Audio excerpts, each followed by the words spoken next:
Victor Langley stepped onto the platform at Caldwell Station like he owned every plank of it, because soon enough, he would. He moved past the huddled figures waiting in the cold without a glance, his wool coat pressed, his boots polished despite the mud. In his breast pocket sat a folded document that had taken him 4 months to assemble quietly, one debt at a time, one signature at a time. Harper Ranch, 1,200 acres of the best grazing land in the territory, and its owner too proud and too stubborn to see the hole he'd been sinking into for 3 years running. Langley paused near the freight office, pulled out the document, and smiled at it the way a man smiles at something already finished. He didn't notice the woman sitting on the far end of the bench. Nobody ever did. If this story already has your attention, you're in exactly the right place. Hit that like button right now, drop your city and country in the comments. I want to see just how far this story has traveled. And make sure you're subscribed so you don't miss what happens next. Because I promise you, this is the kind of story that stays with you. Now let's go back to where it really began. The bench at Caldwell Station was made of pine, and it had been painted green once, maybe 15 years ago. Now it was just gray and splintered, and in the middle of November it held cold the way cast iron holds cold, deep and personal and unforgiving. Margaret Ashford had been sitting on it for 2 days. Not the whole bench, mind you. She sat at the far end, the end closest to the freight loading platform where grain sacks were shifted twice a day and where the men handling them were sometimes careless. Yesterday she had found nearly a full cup of dried corn that had split from a torn sack. She had eaten it slowly, a few kernels at a time, making it last. She was 58 years old. She had a carpet bag that held 2 changes of clothes, a hairbrush missing 4 teeth, a folded letter from the bank that she no longer needed to read because she had every word memorized, and a plain gold band on a piece of string around her neck. Thomas's ring, because her fingers had thinned enough in the last months that it didn't stay on anymore. She did not think of herself as destitute. She thought of herself as between situations. That was the phrase she used in her own mind, in the quiet private voice she kept just for herself. Between situations. Not broken. Not finished. Between. It was the same voice that had kept her moving through the 8 months since Thomas died, through the sale of the house to pay his medical debts, through the rented room she'd taken in Harlow, through the job at the laundry that lasted 6 weeks before her hands gave out, through the morning 3 days ago when the landlady had stood at the door with her arms folded and said, without any particular meanness, "I can't carry the room past Friday, Mrs. Ashford. You understand." She'd understood. She'd packed the carpet bag and walked to the station because it was heated during the day, and because there was nowhere else she knew to go, and because a woman who has kept her dignity through everything else does not simply sit down in the road. The morning of the 3rd day was worse than the 2 before it. A night wind had come down from the mountains and found every gap in the station's old board walls, and Margaret had slept in pieces. An hour here, 40 minutes there, with her coat pulled up over her ears and her feet tucked under her on the bench. Around 4 in the morning, a freight agent had come through with a lantern and told her she'd have to move on come full light. She'd nodded because there was no point arguing with a man holding a lantern and a schedule, and she'd sat upright in the dark and waited. She watched the station come to life the way she'd watched it the 2 mornings before. The ticket window opening. The first travelers arriving with their valises and their purposes, their destinations already decided. Children who pulled at their mother's hands. Men who checked their pocket watches and squinted at the board. Nobody looked at her. Or rather, people looked just long enough to see what she was and then looked deliberately away, which was a different thing entirely, and which she understood without bitterness. She'd done the same herself, once. In another life, in another coat, she had passed people on benches without meeting their eyes. She understood it now better than she ever had then. She was watching a sparrow work the base of the far freight cart. Same as she did, she thought with a small private humor. Same enterprise, same patch of territory. When she heard boots on the platform, not the shuffle of waiting passengers. These were deliberate boots, the kind that know where they're going. She didn't look up right away. Looking up too quickly at strangers had cost she'd learned to avoid. The boots stopped. She could see them at the edge of her vision, brown, worn at the heel, clean but not polished. Working boots that had been dressed up as much as they were ever going to be. And then a pair of trousers, canvas and worn at the knee, and then a coat that was heavy wool and missing a button at the chest. "Excuse me, ma'am." The voice was careful. Not the careful of a man who thought she was dangerous, but the careful of a man who wasn't sure of the right thing to say and was trying not to start wrong. She looked up. He was taller than she'd guessed from just his boots, maybe 6 feet, or close enough. 40 or so, she'd have said, except for something around his eyes that put years on him that his body hadn't gotten yet. Dark hair going gray at the temple, a jaw that hadn't been shaved since yesterday, and a hat he was holding in both hands at his chest like a man standing outside a church. He was looking at her the way people almost never did, not past her, not away from her, at her. "I'm sorry to bother you," he said. "I'm looking for someone, and I may have the wrong person." "Then I'll save us both the time," Margaret said. Her voice came out steady, which surprised her faintly. "I'm not anyone you'd have sent for." He blinked. Then something shifted in his face, not quite a smile. More like a man catching himself making an assumption and backing up. "No, I don't suppose you are. I had a woman coming on the morning train from Hatchet, a cook. He stopped, turned, looked at the empty platform where the morning train had unloaded 30 minutes ago, and then pulled out again, headed west. "She didn't come." "People change their minds," Margaret said. "About arrangements they've already been paid for?" "About everything." He stood there a moment. She expected him to put his hat back on and walk away. Instead, he looked at her. Not at her coat or her carpet bag or the bench, but at her face, the way a man tries to read weather off a sky he doesn't know yet. "Ma'am," he said, and then he stopped again. Started over. "I've got 11 men at my ranch who have been eating what my trail boss cooks, and my trail boss burns water. I've got a winter coming that'll shut the mountain roads by month's end, and I came to town today to bring back the one person who could feed those men between now and spring." He turned the hat brim through his hands. Once, twice. "I know I'm asking out of nowhere," he said, "and I know I don't look like much standing here, but I'll pay fair wages, there's a room with a door that locks, and I'll drive you back to town myself the minute you want to leave." He paused. "Can you cook?" The question landed simply. No performance in it, no charity dressed up as something else. He was just a man who needed something and had looked around and found her and decided to ask. She was quiet long enough that a lesser man would have filled the silence with more words. He didn't. He just waited, hat in both hands, and let her think. "I've spent 40 years feeding families who had nothing but hope left," she said. He nodded once, slowly, like she'd told him something he could use. "That'll do," he said. "My name's Cole Harper." "Margaret Ashford." "Mrs. Ashford." He looked at the carpet bag. "Is that everything?" "That's everything." He reached down and picked it up before she could move, held it easy, like it weighed nothing. "Wagon's out front," he said. "I'll get your ticket refunded from the—" He looked at her, stopped, recalculated without a word, without making anything of it. "I'll get the wagon." She stood, and her knees ached from 2 nights of that bench, and she didn't let it show because she'd had 2 days of practice not showing things, and she followed Cole Harper off the platform and into whatever came next. The wagon was a ranch wagon, a working one, hay residue in the bed, a rope coiled under the seat, the wood worn smooth at the edges from years of use. Not a comfortable ride, but an honest one. The horse was a solid roan gelding who didn't startle when Margaret stepped up, which she took as a minor good sign. Cole took the reins. He didn't talk as they cleared the town, and she didn't either, and she found that she didn't mind. There was a certain comfort in silence that didn't ask anything from you.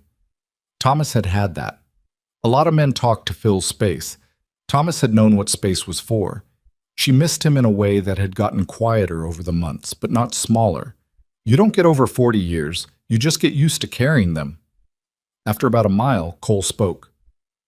"You said 40 years feeding families. Where was that?" "East of here, Harlow, mostly, and before that Simmons Point. Before that, wherever my husband's work took us." She kept her eyes on the road ahead. "He managed freight for the station circuit out of Harlow. We moved a lot in the early years." Freight management, he said, and she heard him file it away the way a careful man files things. The routing, the ledgers, the contracts with suppliers. I helped when he needed it. She paused, which was most of the time. Cole didn't say anything to that. She appreciated him for it. A lot of men would have said something like that must have been useful, or what a capable woman, and she'd have had to smile at it and let it go, and that kind of letting go had a cost too. They rode on.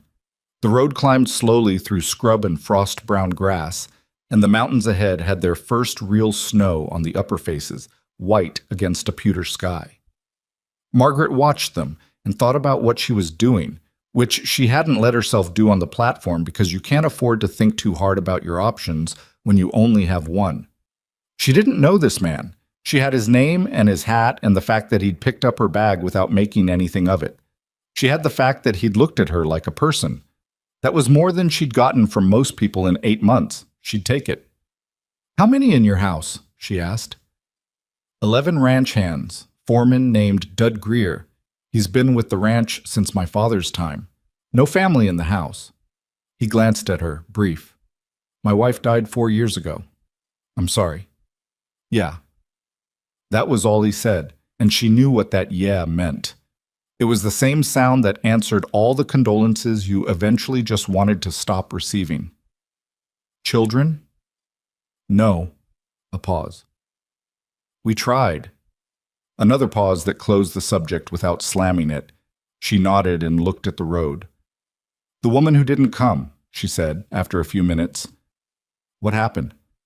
Her telegram came day before yesterday. Said she'd taken work in the city. More money.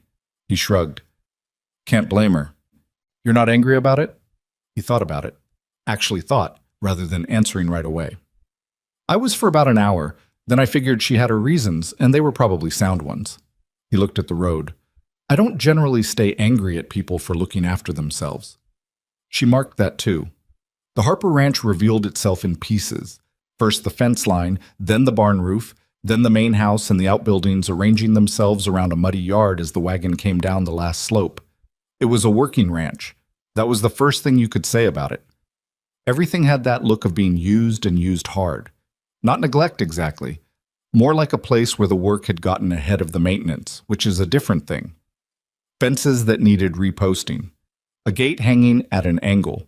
The barn door had been rehung, but the new hinge was already off, true. The second thing you noticed was that everything that could be functional was functional. The water trough was full and clean. The woodpile was substantial. The horses in the paddock looked well fed and cared for. A man with too much to do, but who knew what mattered. She'd worked with worse. 3 ranch hands stopped what they were doing when the wagon pulled in. They were trying not to stare, which meant they stared badly. One of them, older, heavy-set, with a gray mustache and the walk of a man whose knees have opinions, came over as Cole set the brake. Well, this man said, looking at Margaret with an expression she'd learned to read in the first second, not unkind but skeptical in the particular way of men who'd had enough disappointments to protect themselves against hope. Mrs. Ashford, Cole said, this is Dud Greer. He runs the ranch hands and will make sure nobody bothers you. Ma'am, Dud said, touching his hat brim. Then to Cole, quietly, she's not what I pictured. She never asked to be, Cole said, and climbed down from the wagon. Margaret climbed down herself, not waiting for a hand, and looked at Dud Greer straight on. He was measuring her. She let him measure. What did you picture? She asked. He blinked. Not many people asked Dud Greer direct questions, she guessed. Someone younger, he said, which was honest at least. Younger doesn't mean better, she said. Show me the kitchen. He looked at Cole. Cole had his carpet bag and was walking toward the house. This way, Dud said, and she followed. The kitchen was worse than she'd expected, which was something given how low she'd set the bar on the drive over. It wasn't dirty in the way of carelessness. Someone had made efforts, that was visible. It was disordered in the way of a space run by people who didn't know what they were doing. Pots in the wrong places, dry goods half organized, a flour barrel standing open in the corner. A smell she placed after a second. Something had been stored poorly and was beginning to turn. Smoked meat, probably, with the smoke not heavy enough. She stood in the middle of the kitchen and turned slowly, looking at everything once. Then she said, "I'll need those 2 shelves emptied and rearranged before tonight. And something is going bad in your larder. I need to see what's in there before any more of it is used." Dud stared at her. "You've been here 4 minutes. The smell has been there longer than 4 minutes," she said. "Where are your eating arrangements for tonight? What time do your men come in?" 6 o'clock, supper." She looked at the window. 4 hours of light left. "All right," she said. "I'll need water, firewood, and whoever is smallest and willing to help me reach those upper shelves." The man Dud sent to help her was called Petey, 18 at most, gap-toothed, with a wiry quickness about him that she immediately trusted more than the muscle of bigger men. He appeared in the kitchen doorway, looking like he'd been told he was being punished. "Ma'am?" "Petey, good. Come in and don't bump anything until we know what we're looking at." She gestured at the larder. "Open that door and tell me everything you see." He opened it. He looked. He made a face. "Smells bad." "Yes, it does. What's in there?" He read off a list: smoked beef, salt pork, various dry goods, a crock of something, preserves in jars. And she listened and sorted as he spoke. "The beef," she said. "Bring it out." He brought it out. She looked at it closely, pressed it, smelled it carefully. "This isn't gone entirely," she said. "How long has it been in there?" "Since September, I think."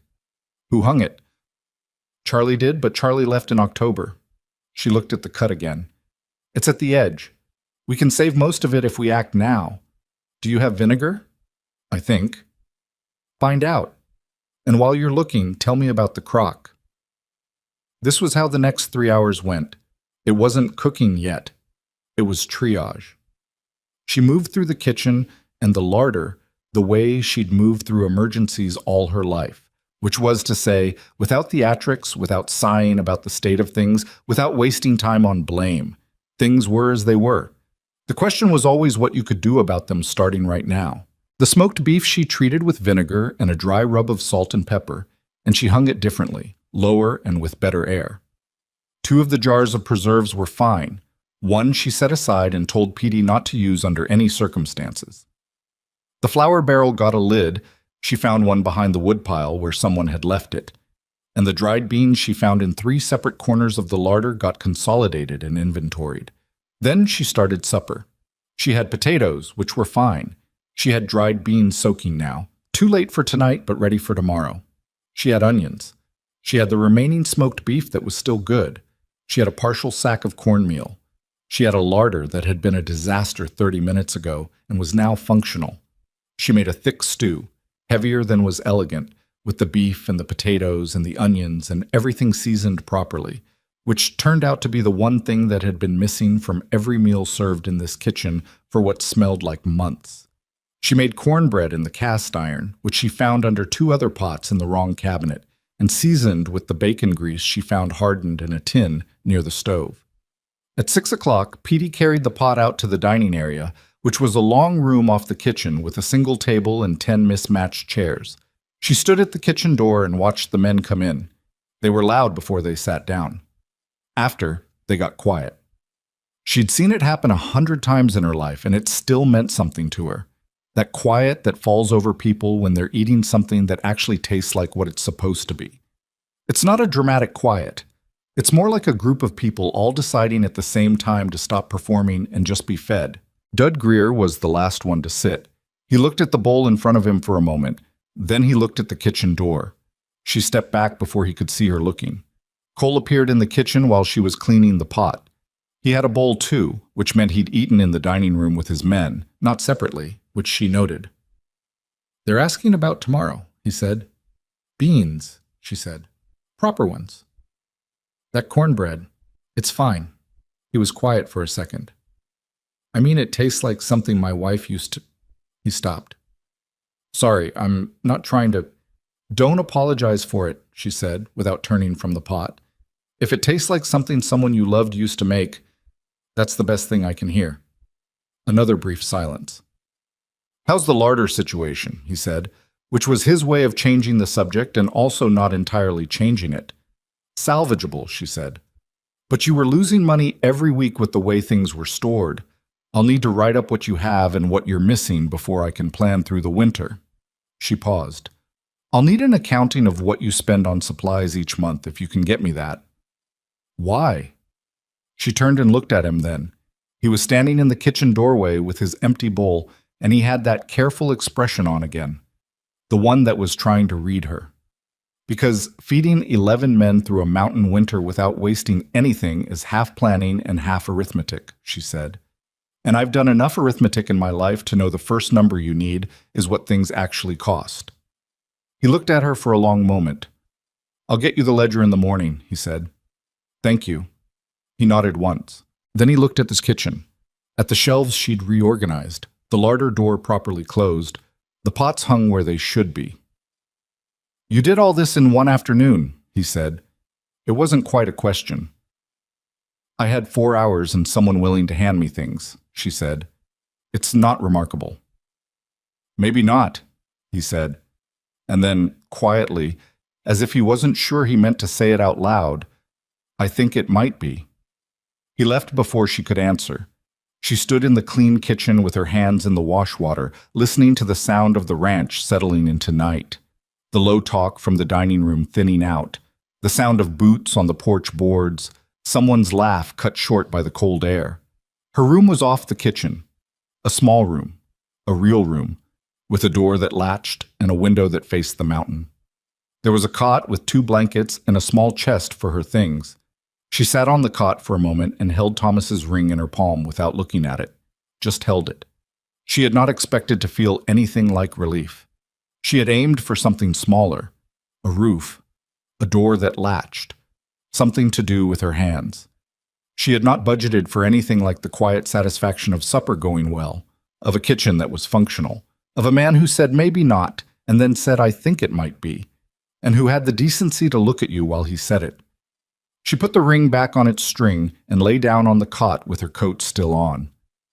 Outside, the wind was still coming off the mountain. Inside, for the first time in a long time, it was only wind. She was asleep in 4 minutes. In the morning, she was up before anyone, and the fire was going and the water was heating, and she was at the larder taking proper inventory by the time the first gray light came under the kitchen door, and she wrote the numbers in a neat column on the paper Cole had left for her. And the paper was cheap paper and the pencil was short, but her handwriting was still what it always had been, clear, even, and difficult to misread. She was, she thought, between situations no longer. She was, for now, exactly where the work was. That was enough. It was, in fact, more than enough. It was, without her planning it or particularly hoping for it, the beginning of something that would take the whole winter to understand. The beans were ready by 6 in the morning, which was earlier than Dud Greer had ever seen a meal waiting in that kitchen. He came in through the back door the way he always did, stomping mud off his boots at the threshold, and stopped when he smelled it. Real cooking smell. Not the scorched grain smell that Charlie had left behind. Not the watery nothing that the 3 men who'd taken turns at the stove in October had produced. This was something with depth to it. Something that had been thought about. He stood in the doorway for a moment longer than he needed to. Margaret was at the stove with her back to him, stirring the pot with a long-handled spoon and making notes on a piece of paper she'd pinned to a board beside the stove. She didn't turn around. "Beans are at 6, she said. "Cornbread's in the iron. There's coffee if you want it before the others are up." He poured himself a cup and stood at the far end of the kitchen counter, because the chair at the small table had her things on it. The paper, a pencil, the ledger Cole had brought her that morning, already open. "You been up long?" he asked. "Since 4. He looked at the window. It was still dark outside. "Why?" "Because the inventory I started last night wasn't finished, and I wanted the numbers before breakfast." She turned a page of the ledger without pausing her stirring. "Your supplier in Caldwell has been charging you for grade A smoked pork for 3 months, but the quality coming in is grade B at best. You're paying a 15% premium for something you're not receiving." Dud stopped with the coffee halfway to his mouth. "How do you know that?" "Because I know what grade A smoked pork smells like, and what's in your larder, isn't it?" She glanced at him over her shoulder, brief. "Also because the weight on the last delivery was logged as 40 pounds, and the actual remaining weight after reasonable use would put the original closer to 34. Someone's been shorting you at the scale. He set the cup down. Cole know this? Not yet. I want to finish the full count first before I bring him numbers I'm not certain of. She turned back to the stove. The coffee's strong. Don't let it sit too long. Dud Greer drank his coffee and looked at the back of Margaret Ashford's head and thought about what kind of person shows up on your ranch with one bag and starts reading your accounts before dawn. He wasn't sure yet whether it was remarkable or alarming. He'd been wrong before about which was which.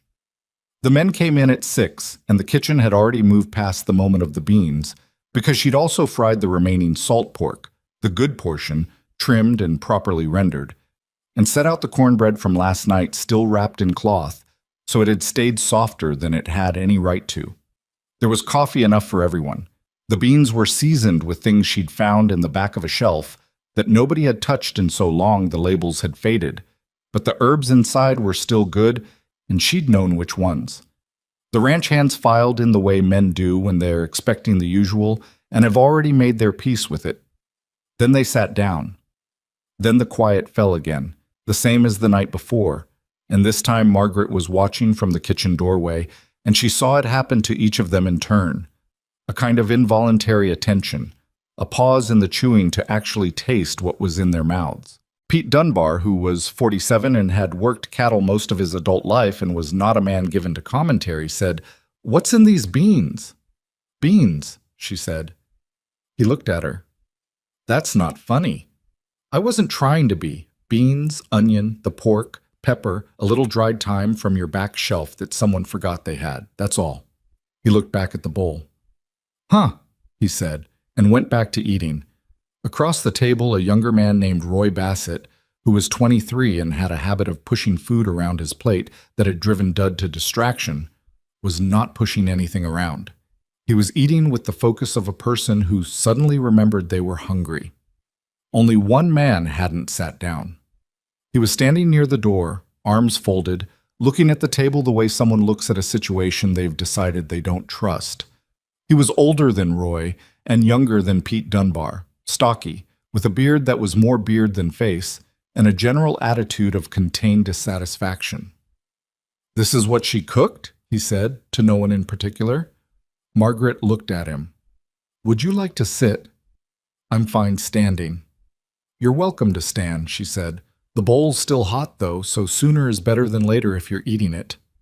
The man, she didn't have his name yet, looked at the bowl, looked at her, sat down with the air of someone who was doing everyone a favor and planned for them to know it. She went back to the kitchen. His name, Petey told her afterward while helping her clear, was Frank Hale.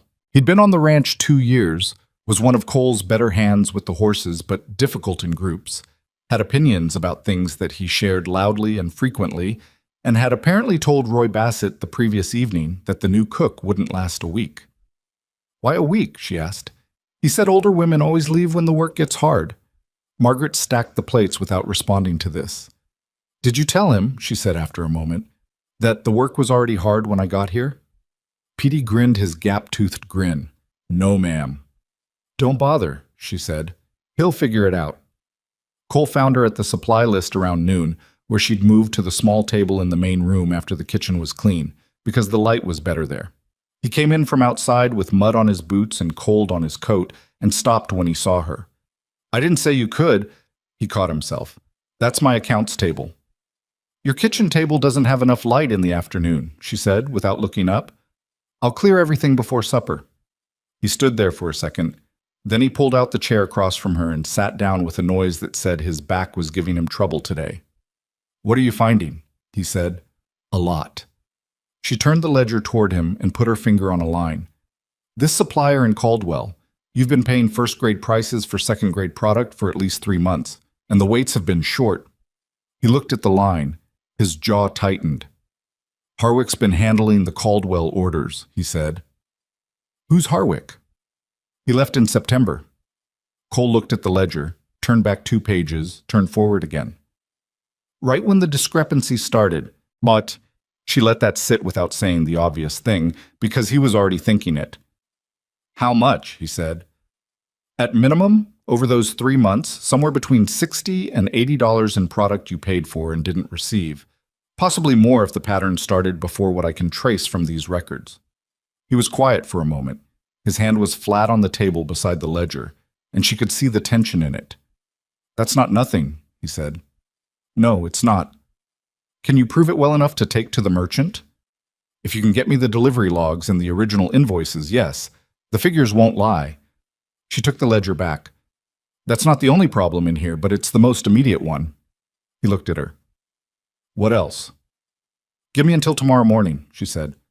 "I want to be sure of the numbers before I tell you what they are." It was the way her husband had always worked, and the way she'd learned to work alongside him. Don't bring problems without the numbers, and don't bring numbers until you're sure. Thomas used to say a wrong number stated with confidence is worse than no number at all, because it makes the person you tell it to wrong too. She'd seen it proven enough times to have stopped needing the reminder. Cole looked at her for a moment with that same reading the weather expression. "All right," he said. She went back to the figures. He stayed at the table long enough to finish the cup of coffee she'd poured for herself and left for him without mentioning it, then got up and went back to work. The afternoon went sideways around 3 o'clock. She heard it before she saw it.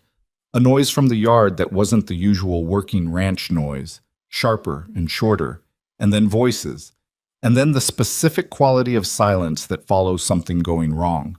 She came out of the kitchen to find most of the men gathered near the small barn. She went over. Jimmy Crane was 19 years old and had been at Harper Ranch for 8 months and had, everyone agreed, more energy than sense. He'd been working on the hayloft pulley system, which had been malfunctioning for 2 weeks, and had tried to fix it by standing in a spot that nobody should stand in while operating the mechanism, and the system had decided at that moment to demonstrate exactly why.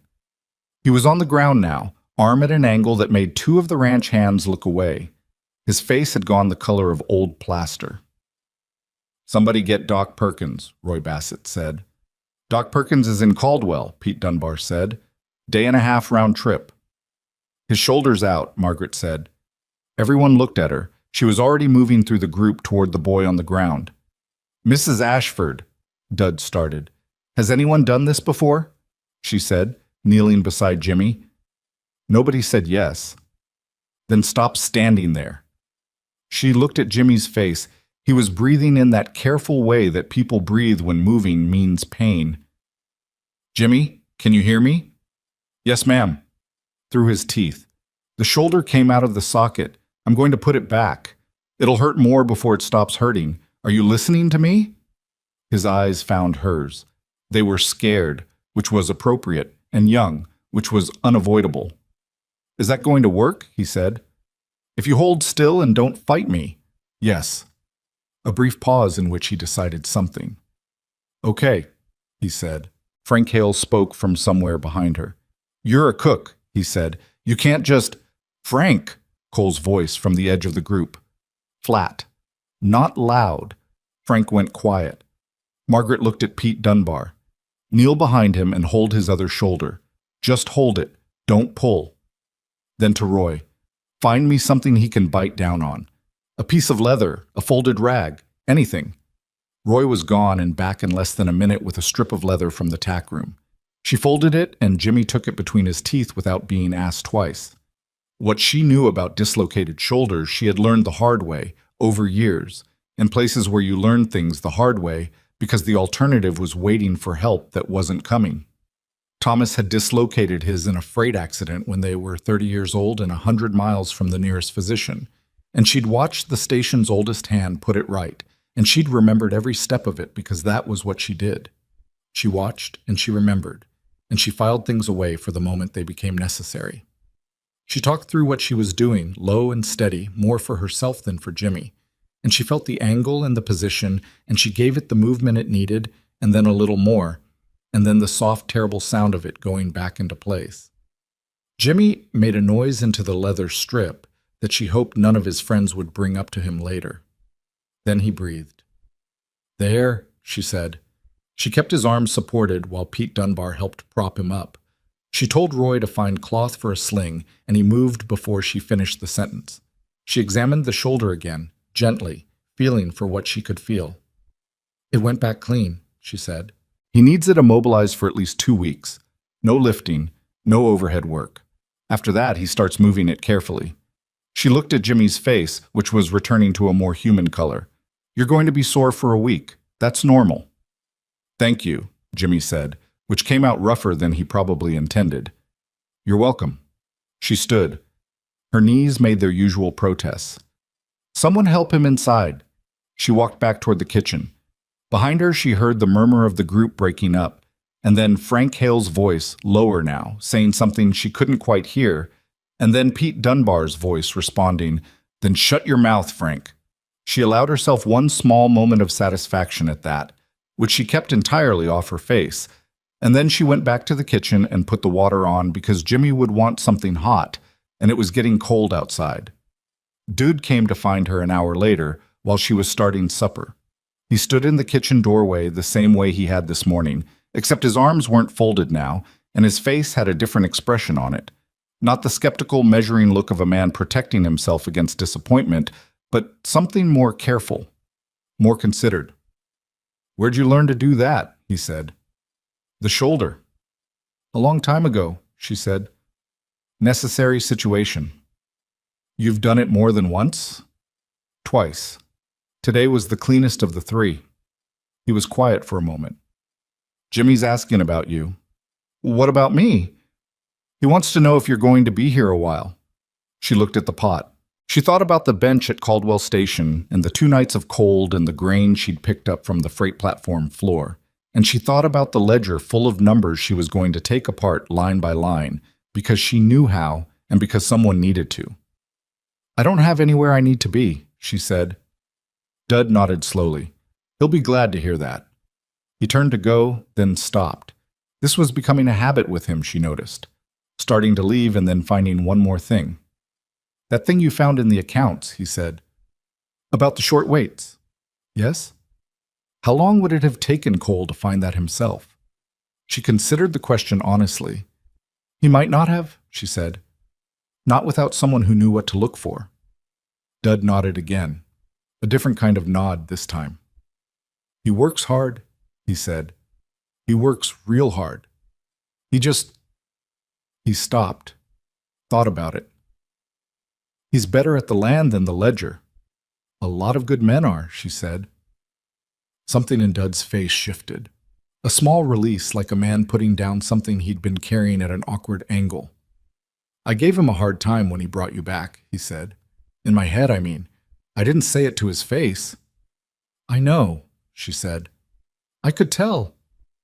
He made a sound that might have been a laugh in a more comfortable man. Then he went back out to the yard. The following 2 weeks had a shape to them that Margaret recognized from her own past. The shape of a place finding its footing. Not dramatically, not all at once, but in the small adjustments that accumulate into something that actually works. She reorganized the pantry on the 3rd day, which involved Petey moving things to her specifications and Frank Hale appearing in the doorway once to observe that she was rearranging things that weren't broken, and Margaret saying that things didn't need to be broken to be improved, and Frank leaving without pursuing the point further. She made the ranch hand sit down at meals, which sounds like a small thing but was not small. For months, apparently, men had been taking plates at odd hours, eating standing up or outside or at different times, which made cooking anything properly nearly impossible, and also meant nobody actually sat down together long enough to talk. She announced on the 4th day that supper was at 6, breakfast at 6 in the morning, and if anyone missed it, they'd find something covered on the stove, but it wouldn't be warm. Pete Dunbar had laughed at the announcement. "Something funny?" she'd asked. "No, ma'am, just nobody's told this group what time to be anywhere for a year, and they're all going to be here at 6. He was right. They all were. There was something that happened around a table when food was consistently good, something she'd observed for years but never been able to explain to anyone who hadn't experienced it. People stopped being as irritable. Small arguments didn't build into larger ones. Men who'd been getting on each other's nerves through the particular confined friction of a long season started making room for each other again. She didn't take credit for it. It was just what decent, regular food did. It was one of the oldest things there was. She brought Cole the full accounting on a Friday morning, 9 days in. He was at the desk in his small office off the main room, A desk covered in papers that had clearly been covered in papers for some time, and she set the pages she'd prepared in front of him and sat down in the chair across the desk, which she'd moved to face it squarely because the previous angle had been wrong. The Caldwell supplier situation first, she said. I've calculated it over 6 months, not 3. The pattern starts earlier than it looked. He looked at the top page. His jaw did the thing it did when numbers weren't what he wanted them to be. How much total? $112, at minimum. Closer to $130 if the weight shortages were consistent before the logs I can trace.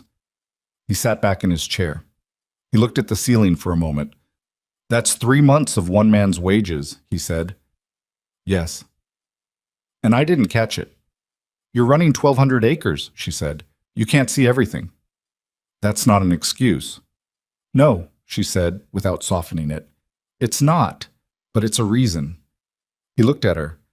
Something in his expression was different today. Something tired underneath the steadiness that she hadn't let herself notice until it was obvious. What else? She went through it page by page.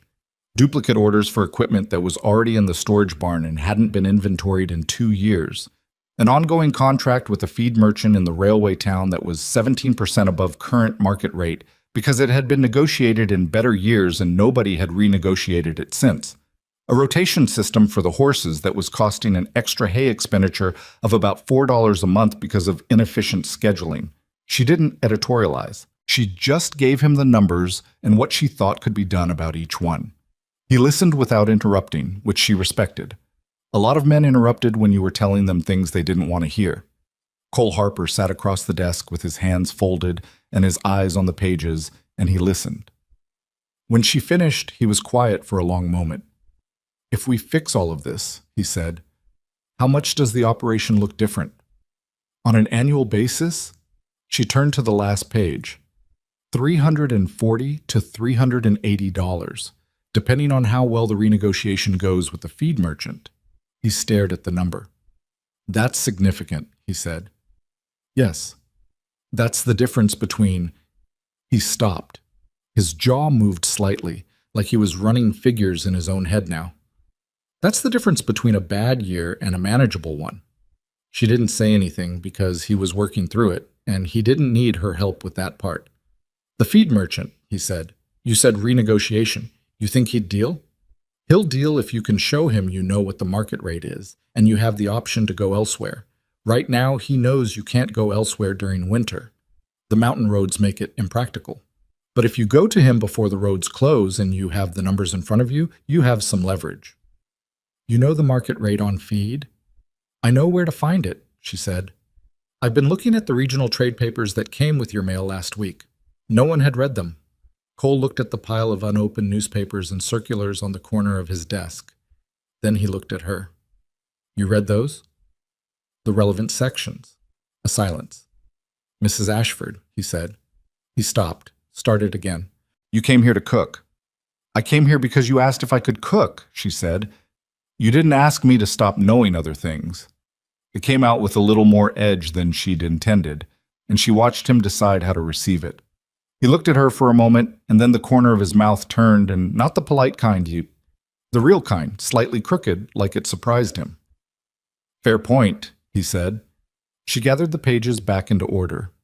I'll start on the meal rotation plan for the rest of the winter this afternoon if you can give me the expected head count through March. 11 through January, might drop to 8 in February if I let the seasonal men go early. All right. She stood. One more thing. What? Frank Hale.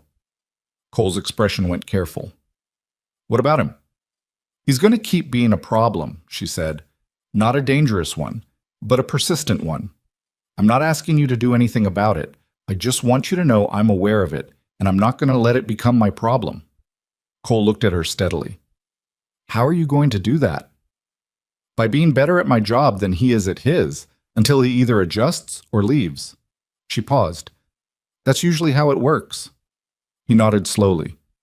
And if it doesn't work? Then you have a different decision to make, she said. But that one's yours. She left him at the desk with the numbers in front of him and the corner of his mouth still turned up in that way he probably didn't know about. And she went back to the kitchen and she started the plan for February's meals on a clean sheet of paper, and outside the window the mountain had another inch of snow on it since yesterday. She was warm. Her hands were busy. The numbers in her head were adding up to something that wasn't nothing. That was enough. And for the second time in 2 weeks, a version of enough that was more than she'd budgeted for. At supper that night, she put a bowl of stew in front of Frank Hale, the same as everyone else, same amount, same care. He ate it. He didn't say anything. She didn't wait for him to. Pete Dunbar, on his second cup of coffee, said to nobody in particular, "Been a long time since I didn't dread coming inside." Nobody responded to that directly. But Roy Bassett refilled his own cup and sat back down instead of heading to the bunkhouse, and Petey started a slow story about something that had happened in town last spring, and the table stayed occupied for 40 minutes past the usual time. Margaret washed the pots and listened to the voices through the wall. She thought about what Dud had said. He's better at the land than the ledger. She thought about the ledger full of problems that were also opportunities, if you knew how to read them that way. She thought about Thomas, who had always said that the most expensive thing a person can do is not pay attention. Attention is free. Inattention costs everything. She rinsed the last pot and set it on the rack to dry, and she stood at the kitchen window for a moment and looked at the dark yard and the dark mountain behind it, and she thought, pay attention, keep paying attention. It was the one thing she'd never stop doing. It was turning out to be, as it always had been, the most useful thing she had. The snow came in the third week of November and didn't stop for 4 days. It wasn't the wet, heavy snow that comes early in a season and melts by afternoon. This was the real thing, fine and dry and driven sideways by wind that knew exactly where the gaps were in every wall, every door frame, every place where the building had settled and opened itself to the cold by a 1/4 inch. By the second morning, the yard was buried past the bottom fence rail, and the path between the main house and the barn had to be cleared twice a day or it disappeared. Margaret had prepared for it. Not because she'd known it was coming on that exact week, nobody did, but because she'd been at the ranch long enough now to understand that in this valley, winter didn't announce itself with particular courtesy, and the best response to that was to be ready before you needed to be. The larder was full. The woodpile was properly stacked and covered. The dry goods were inventoried and stored with the rotation method she'd implemented in the second week. Oldest in front, newest behind, nothing left open to moisture or cold air. The men had complained initially about the new system, which involved actually putting things back where they came from, a concept that had apparently not been part of the previous kitchen management. Now they did it without being told. That was the thing about systems Margaret had found over 58 years of building them. People grumble at the structure until the structure starts working for them, and then they forget they ever grumbled and simply use it. Human nature wasn't good or bad about this. It just was. The snowbound days inside had their own particular tension. 11 men confined to closer quarters than they were used to, the outdoor work reduced to the essentials: feeding and checking the animals, keeping the paths clear, watching the weather. Smaller tasks, less to exhaust the energy that would otherwise have found its outlet in the physical rhythm of the range. She watched it happen the way she'd watched it happen before, in other confined seasons. Small irritations becoming larger ones. A comment taken wrong. A card game that ended badly. Roy Bassett and a man named Carl getting into a shoving match over something nobody could clearly explain afterward, which she'd heard from the kitchen as a crash and 2 raised voices, and which had resolved itself before she got to the door of the dining room. Mostly because Pete Dunbar had stood up and told both of them to sit down in a tone that offered no alternative. She started a second supper rotation. Not a full meal, something between. 3 o'clock, she put something on the table. Not elaborate. Biscuits some days, a pot of something warm. Once an apple preserve she'd stretched from the last of the stored fruit with some dried spice she'd found in the back of the shelf, and which turned out to be far better than it had any right to be given what she had to work with. It gave the men something to organize their afternoon around. Gave them a reason to come inside, sit down briefly, then go back out with something warm in their stomachs, and a slight reset to the mood. Dud noticed it on the 3rd day. "You put food out at 3 now," he said. "I notice the afternoons are when things go sideways," she said. He looked at the table where 4 men were sitting eating biscuits and talking with something close to ease. Carl and Roy haven't spoken since Tuesday, he said. They were speaking just now, she said. Quietly, but they were. Dud watched them for a moment. You did that. The biscuits did it, she said. I just made the biscuits. He shook his head slowly, the way he'd been doing for 2 weeks now whenever he decided she was more than he'd thought, and went back out to check the barn. Cole was at the window when she went through the main room to return to the kitchen. He was looking at the snow in the yard with his hands in his coat pockets, the posture of a man doing math in his head that he didn't especially like the answers to. When does it usually break, she asked, because she still didn't know this valley's patterns the way he did. 3 or 4 days more, he said. This one's running normal. He paused. The mountain road to Caldwell might be passable by end of next week if nothing else comes in. I'll need to get an updated list to you before then, she said. There are 2 or 3 things I want to source before we're fully cut off. He turned from the window. I was going to talk to you about that. Something in his tone made her stop rather than continuing to the kitchen. About what? He moved to the desk that was now considerably cleaner than it had been 3 weeks ago, partially because she'd straightened it once while looking for a document, and partially because Cole, without announcing it, had started keeping it that way. And he pulled a letter from the top drawer. He held it for a second without opening it. That small hesitation told her something. This came in the last post before the snow, he said. I've been sitting on it for a few days. Sitting on it meaning you've read it and didn't like what it said, or sitting on it meaning you haven't opened it? Read it, he said, and didn't like what it said. He set it on the desk and left it there rather than handing it to her, which she understood as him not quite being ready to make it fully shared information yet. Victor Langley, he said. He's a railway investor out of the Eastern Capital. He's been buying up land debt in this territory for 2 years, putting together a corridor for a rail expansion west. She stood still. He's bought your debt, she said. Most of it. Cole's voice was level in the way of a man keeping it level on purpose. The note on the spring cattle purchase, the equipment loan from 2 years ago, the mortgage extension I took when Eleanor was sick. He paused on Eleanor's name, that slight pause that always accompanied it. He's got 3 of the 4 major notes on this ranch. How much total? $4,200. The number sat in the room. And the 4th note, she said? Still with the Caldwell Bank. Langley tried to buy it. I found that out through Gus at the bank, who told him no on principle because Gus has been doing business with my family for 30 years. He picked up the letter finally, looked at it. Langley's letter is polite, very polite. He says he wants to arrange a meeting to discuss repayment terms. Polite letters from men who've bought your debt in pieces rarely mean what they say, she said. No, Cole agreed. They don't. She came to the desk and he turned the letter toward her. She read it. It was, as he'd said, polite. It was also very carefully worded, the kind of careful wording that left no promises and no vulnerabilities. She set it back down. When does the largest note come due? February 15th. She looked at the window, at the snow. She did the arithmetic, not because she didn't already know the rough answer, but because she wanted to be sure before she said anything. What does he actually want? She said. Not the letter. What do you know about him? He wants the land, Cole said. The rail corridor they're surveying runs straight through the valley. He needs this stretch to connect the eastern line to the junction at Harwick Falls. If he owns the Harper land, he owns the route. And if you pay the notes, then he doesn't get it.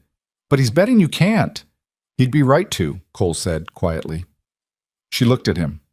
He was standing with his hands in his pockets again, but not looking at the window now. Looking at the letter, which was also looking at the desk, which was also easier than looking at her while he said that. What are the ranch accounts at right now? She said. Before wages and supply costs for December? He did the number from memory, which told her he'd been running it often. 900 and change. She looked at the ceiling briefly, not praying, calculating. The Caldwell supplier dispute, she said. That 112 we documented. I haven't pursued it. That needs to happen as soon as the road opens. She turned to the window, thinking out loud now. The feed merchant renegotiation. What did you estimate that would save monthly? 12, maybe 15 if he comes down to market rate. Over 3 months, that's $35 to $45. She was moving the numbers. The duplicate equipment, What can actually be sold rather than kept? Cole looked at her. You want to sell equipment? I want to know what your storage barn has in it that you're not using and could convert to cash, she said. There's a difference between equipment you need and equipment you have. I haven't seen the full inventory. He was quiet for a moment. I'd have to go through it. We both should, she said. Soon. She pulled the blank paper that lived on the corner of the desk now and picked up the pencil. Don't make decisions tonight, she said. Let me run the full numbers first, not the rough version. Everything. Income projections through February, all expenditures, what's convertible, what's not. And if the numbers don't work, he said. She looked at him straight. Then we know exactly what we're short and we know it in time to think, rather than being surprised by it in February. That's better than not knowing. It wasn't hope she was offering him. She didn't have the numbers to offer him hope yet. What she was offering was attention and arithmetic, which was what she had, and which she'd found over the years to be underrated compared to hope, but more reliably useful. He looked at her for a long moment. All right, he said. She started writing. She worked at the desk for 3 hours that evening after supper was done and cleaned up, and Cole came and went twice. Once to look over her shoulder at what she was writing, once to find the deed documents she asked for, which were in the second drawer under 2 years of unanswered mail circulars. She didn't comment on the circulars. She put them aside. Petey came in at 9 to bank the fire and found her still at the desk and gave her a look that had concern in it. You eaten anything since supper? He said. I had what was left in the pot. That was an hour before supper. She looked up. Then find me something from the kitchen, please. He brought her a slice of cornbread, and she ate it over the papers, which was not something she would have done with Thomas's freight ledgers because Thomas had a rule about food and paper, but Thomas wasn't here and the cornbread was already made and the numbers needed finishing. Around 10:30, she sat back. The numbers were not good. She had known they wouldn't be from the moment Cole told her the amount. But they were not, she found with some relief, impossible. There was a range, a thin, specific, unforgiving range, in which the thing could be done if everything went right and nothing went additionally wrong, and she knew from experience that something always went additionally wrong, which meant the margin needed to be wider than the minimum. She wrote the honest version at the bottom of the last page. Possible. Marginally. Requires everything. She left it on the desk for him. The snow broke on the 5th day as Cole had predicted. The road to Caldwell was impassable for another week after that, and during that week Margaret did 2 things that the ranch hands would talk about differently depending on who was telling the story. The first was the storage barn inventory. She and Cole spent a full afternoon going through it, and it was the first time she'd seen him genuinely uncomfortable. Not with her, but with what was in there. A man's accumulated evidence of years of good intentions that time had overtaken. Equipment purchased for projects that had gotten postponed. Replacement parts for machines that had been replaced themselves. A full cultivating rig that had been bought in a hopeful year for a crop expansion that had never happened. He stood looking at the cultivating rig for a moment. Eleanor thought we'd grow grain, he said, on the south field. She had the whole plan. Margaret looked at the rig. It was in decent condition, stored well, oiled before it went in. It's worth something to someone who's doing what she planned, she said carefully. He put his hand on the wheel of it briefly and then let it go. Yeah, he said. They cataloged everything without discussing that moment again, and the list Margaret produced afterward had a conservative cash value she presented to Cole the following morning. He looked at the number and then set the paper down carefully. That's $450, he said. Conservative, she said. The cultivating rig alone is worth $220 at current market. If you find the right buyer, and there's a buyer, there's a homestead family 3 miles east of Caldwell that's been trying to start a grain operation. I heard it mentioned in passing by Petey, who got it from the mail rider. Cole looked at her. You've been listening for this. I've been paying attention, she said. It's not the same as listening for something. It's just not ignoring things when they're useful. He looked at the list again. I don't want to strip the ranch, he said. You're not, she said. You're clearing what's already not working. There's a difference. She set her own copy of the list beside his. The equipment you actually use, the animals, the structures, None of that is on this page. He went through the list slowly. She let him. He crossed off 2 items, something he kept without explaining and she didn't ask him to, and handed it back. "All right," he said. "Let's see what it brings." The second thing that week was harder to account for. Frank Hale had been quieter since the incident with Jimmy's shoulder. Not friendly. Frank Hale's basic temperature was not friendly, and she doubted it ever had been. But quieter. Less inclined to make audible comments when she moved through the yard or the dining room. Less inclined to position himself in doorways when she needed to pass through them. She had noticed this without attaching too much to it. Men like Frank didn't change because someone proved them wrong once. They just recalculated their risk and adjusted their behavior accordingly. What she hadn't expected was the morning he came to the kitchen. Not to eat. It was mid-morning, past breakfast. He stood in the doorway with his hat in his hands, which was the one thing she'd never seen him do, and he looked at the corner of the room rather than at her. "My wife used to make something," he said. "For when the weather was bad. Some kind of hot drink. I don't know what was in it." She looked at him. His face was doing something difficult. "When did she die?" she said. He blinked. "What?" "Your wife." A pause. 3 years ago." "I'm sorry," she said. He shifted his weight. "I don't need—" "I know," she said. "What did it taste like?" "The drink." He struggled with the question more than it should have required. "Sweet, but not too sweet. Something warm in it. Spice, maybe." "Apple and cinnamon," she said. "Or something like it." "Maybe. I don't know." She turned to the stove without making it a production. "Sit down if you want. It'll take a few minutes." He sat. She didn't look at him while she worked, which she thought was the right instinct. Sometimes people needed the distance of not being observed while they were being helped. She made the drink from apple preserve, a small piece of cinnamon bark she'd found in the spice shelf, and hot water, and she added a little of the dried ginger that was in the back of the shelf because she had it and because it seemed right. She set it in front of him. He picked it up, drank, set it down. "That's not it," he said. But his voice had changed. "No," she said. "It never is." He sat there for a moment. Then he got up.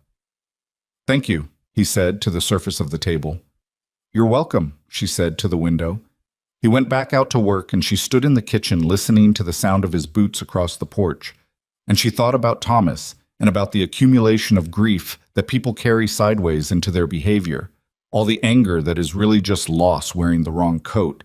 And she thought that she probably could have hated Frank Hale for the last 3 weeks and been largely justified. But it would have cost her something she needed more than the satisfaction.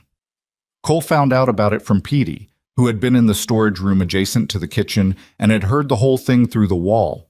She knew this because Cole appeared in the kitchen doorway that afternoon with a look on his face that she couldn't quite categorize. "Frank came in this morning," he said. "He did," she said. "Petey says you made him something." "I did." He looked at her. "You didn't have to do that." "I know," she said. "I'm not doing it because I have to." The look on his face didn't resolve into something she could categorize, so she stopped trying.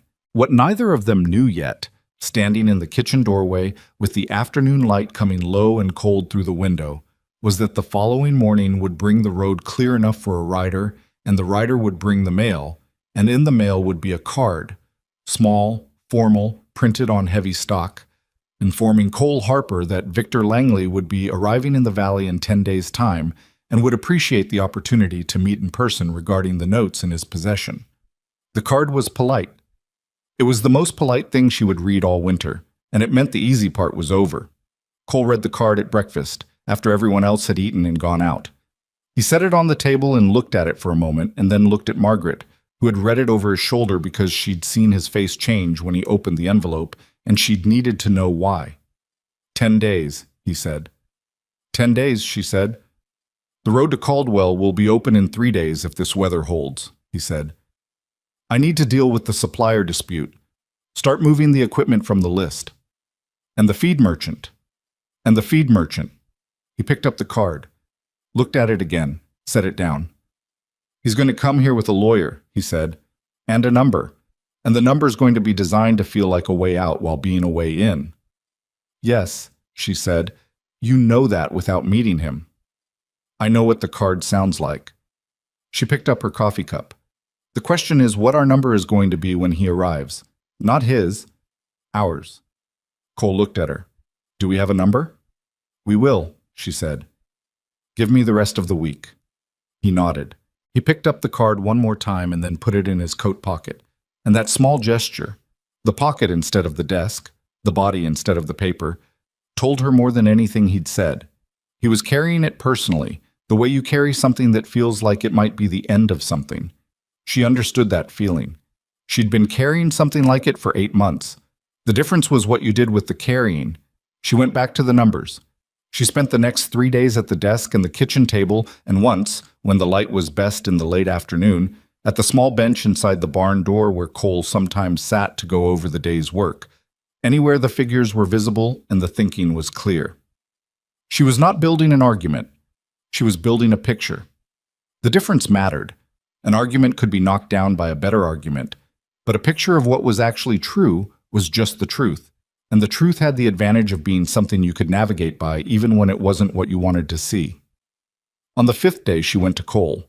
He was in the paddock working with one of the horses, a young chestnut mare that was giving him trouble over something. She stood at the fence until he noticed her and came over. I need to show you something, she said. He climbed over the fence and she walked him back to the house and sat him down at the desk and put the pages in front of him. This is the honest picture, she said. Everything we have, everything we owe, everything that's liquid and everything that isn't. The range at the bottom is the gap, the minimum we need between now and February 15th and the maximum we can reasonably expect to generate. He looked at the pages. He took his time. The gap is $400, he said, approximately. Give or take the supplier settlement and how fast the equipment sells. That's the gap between what we can put together and what he's owed. Yes. He sat back, ran his hand over his jaw the way he did when he was thinking something through. What happens if we can't close the gap? He said. She looked at him steadily. Then Langley arrives with the legal right to demand immediate full payment, which you can't make, which gives him the option to call the notes due, which means he can move on foreclosure. And he will. A man who bought your debt in pieces specifically to get this land? Yes, he will. Cole looked at the window. The mountain was gray today, snow on the upper face but not the lower, and the valley was brown and frost-hard and very quiet. I built this ranch back up from nothing after my father died, he said. He left it with 2 notes and 3 good horses, and I was 26 years old. He paused. I can't lose it. There was nothing performing in the statement. He said it the way you say a true thing that you haven't needed to say out loud before. You haven't lost it, she said. $400, Margaret. It was the first time he'd used her given name. She wasn't sure he noticed. There are things we haven't tried yet, she said. The Caldwell settlement might come faster than we estimated. The equipment, I want to talk to someone about the cultivating rig specifically before Langley gets here, because if we can move that piece at the right price, it closes half the gap by itself. He looked at her. Something in his face had the specific quality of a man trying to decide if he's being offered something real or something meant to make him feel better. She understood the difference mattered to him. It mattered to her too. I'm not telling you it's certain, she said. I'm telling you the gap is $400, and I know what $400 looks like, and it's not nothing, but it's also not 4,000. There's a distance between where we are and impossible, and I'd like to use the time between now and Langley's arrival to close as much of it as we can before we find out what we're actually dealing with. He was quiet for a long moment. Outside, the mare he'd been working with made a sound in the paddock, and one of the other horses answered her. All right, Cole said. She stood and gathered the papers. Write me a letter of introduction to the Caldwell merchant. I want to go with you when the road opens. If I'm the one who presents the account discrepancy, it changes the dynamic. He looked up from the desk. Why? Because I'm not you, she said. He'll try to negotiate differently with you than he will with a woman who has the figures laid out in columns and knows exactly where his shortfall is. Men like that underestimate the person with the columns. She paused. I'm used to being underestimated. I know how to use it. Cole looked at her for a long moment. Then he said, I'll write the letter tonight. She nodded and went back to the kitchen, and the afternoon went on, and somewhere on the other side of the mountain pass, 10 days away, Victor Langley was no doubt in a warm office, looking at a map of this valley, and thinking about rail corridors and land values and a ranch whose owner he'd never expected to be a serious obstacle. He didn't know about the woman in the kitchen. Nobody who underestimated Margaret Ashford ever did, until it was too late to recalculate. The road to Caldwell opened on a Thursday, which gave them 7 days before Langley's arrival. Cole had the wagon ready before Margaret finished breakfast. She came out to find it hitched and loaded with the 2 smaller pieces of equipment from the list: a post-hole digger in good condition and a grain auger that had been used twice and stored correctly. And Cole standing at the horse's head with his coat buttoned and his expression set in the way of a man who has decided something and doesn't want to be talked out of it. She climbed up without comment.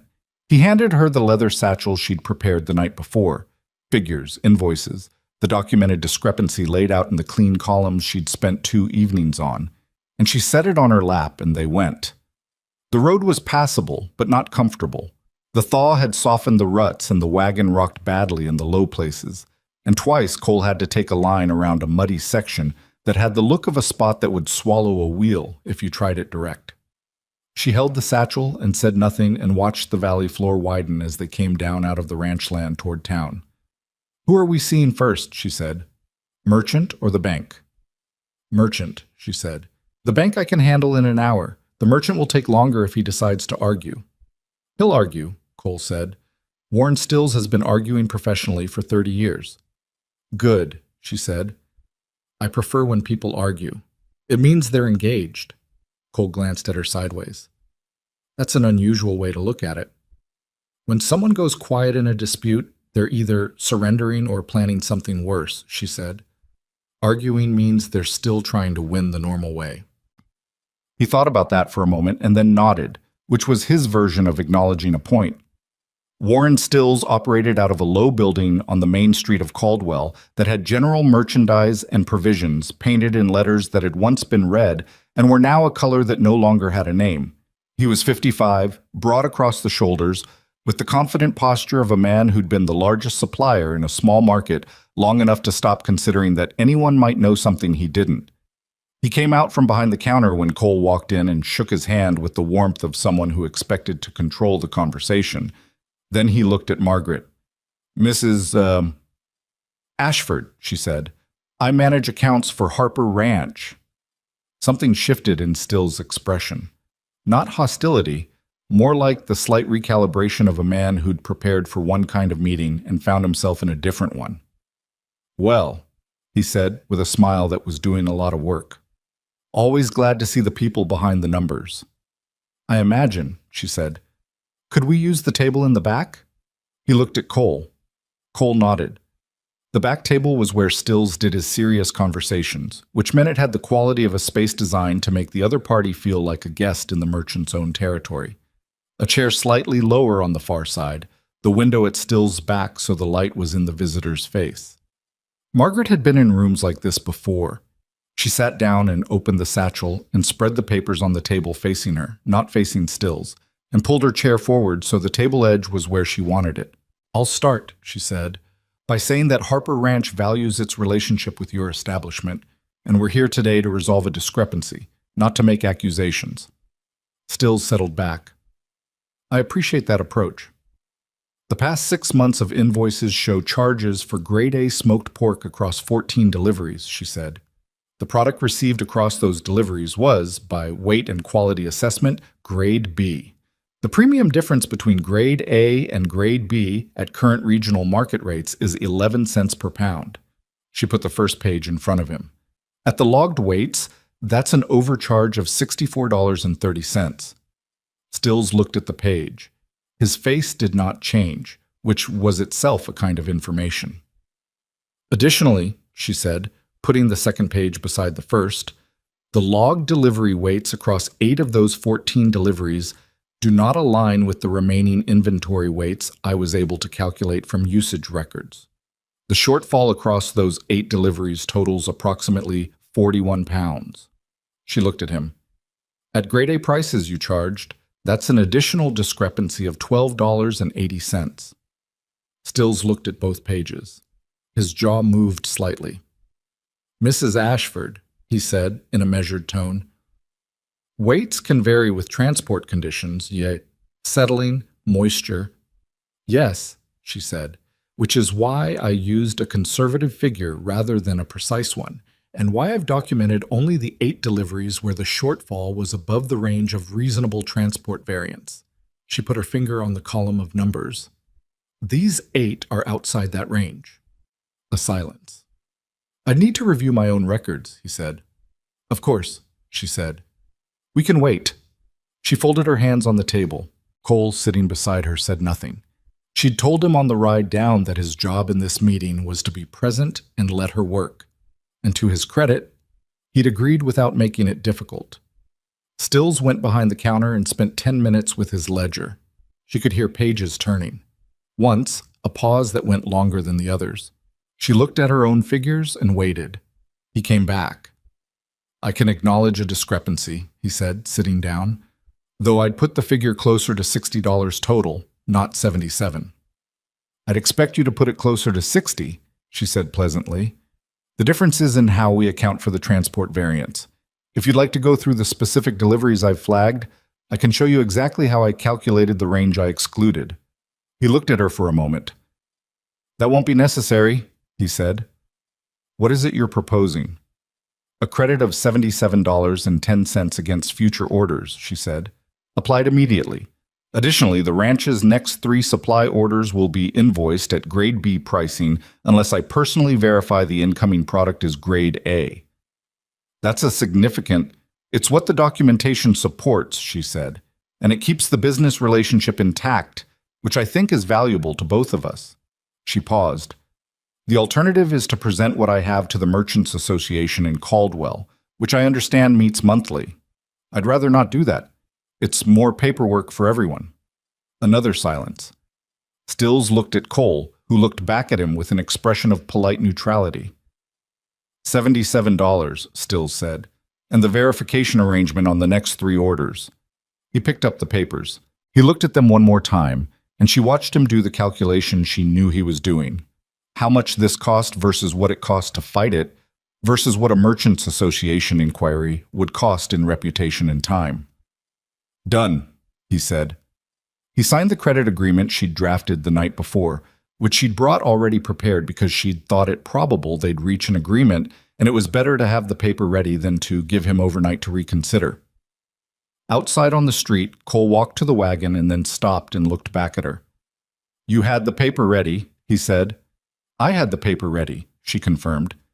He looked at the building, then at her. "When you said you preferred arguing, he was never going to go all the way to the Merchants Association," she said. "That was the room for negotiation, but he needed to believe I would." She adjusted the satchel strap. "Bank next?" He looked at her for another second. "Bank next," he said. The bank took 40 minutes and went as she'd expected. Gus Hellman, who had indeed known Cole's family for 30 years, was inclined to help but limited in what he could do. He confirmed that Langley had attempted to purchase the 4th note and that he had declined on the basis of his existing relationship with the Harper family. He also confirmed, carefully, that Langley had connections in the territorial capital that made him a serious and legally sophisticated operator. "He'll bring documentation," Gus said. "Everything in order. Langley doesn't make technical mistakes." "I know," Margaret said. "We're not planning to find technical mistakes." Gus looked at her. "What are you planning?" "To pay," she said. "As much as we can, in a way that makes him understand that the next payment will also come." Gus nodded slowly. "And if the amount falls short? Then we need some time," she said. "Is there anything the bank can do on the 4th note, extend the term, adjust the schedule, that would reduce the immediate cash pressure?" He considered it. "I can give you another 60 days on the payment schedule for the 4th note. That's within my authority. It doesn't solve the Langley problem, but it does free up what you would have paid in January." "How much?" $140. She looked at Cole. He was doing the math. "That helps?" she said. "Yes." Outside again, the afternoon was going gray and cold, and the wind off the mountain had a purpose to it. 140 from the bank extension, Cole said, walking beside her. 77 from the credit. That's 217. He paused. We still need the equipment money, and we're still short of the full amount. The cultivating rig, she said. Where's the Homestead family Petey mentioned, the ones looking to start grain? East of Caldwell, like you said. They filed a claim 8 months ago. Name's Abernathy. Can we find them today? He looked at the sky, assessing the light. If we go now? They found the Abernathy homestead 4 miles east of town on a claim that was ambitious and under-resourced in the way that most new homestead claims were. The land was good, the family was working hard, and the gap between those two things was filled with a kind of determined optimism that Margaret recognized and respected because she'd seen it in a lot of people who'd eventually made something real. Solomon Abernathy was 32, with a wife named Clara, who stood at the door of the claim house with a child on her hip and assessed Margaret and Cole with the quiet alertness of a woman who'd learned to read strangers quickly. Cole introduced himself and explained the cultivating rig. Solomon Abernathy looked interested and guarded at the same time, which was the correct way to look when a man came offering to sell you something. What's the condition? He said. Used twice, Cole said. Stored properly. I can show you the original purchase invoice. What are you asking? Cole glanced at Margaret. $210, she said, which is below the current merchant price in Caldwell by $40, and you're welcome to verify that. We want it to go to someone who'll use it. Solomon Abernathy looked at his wife.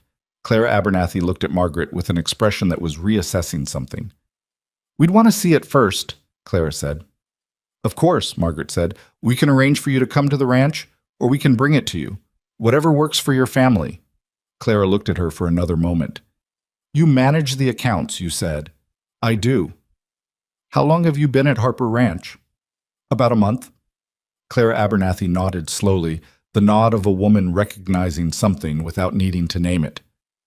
Solomon, she said, we want to see the rig. They arranged it for the following Saturday.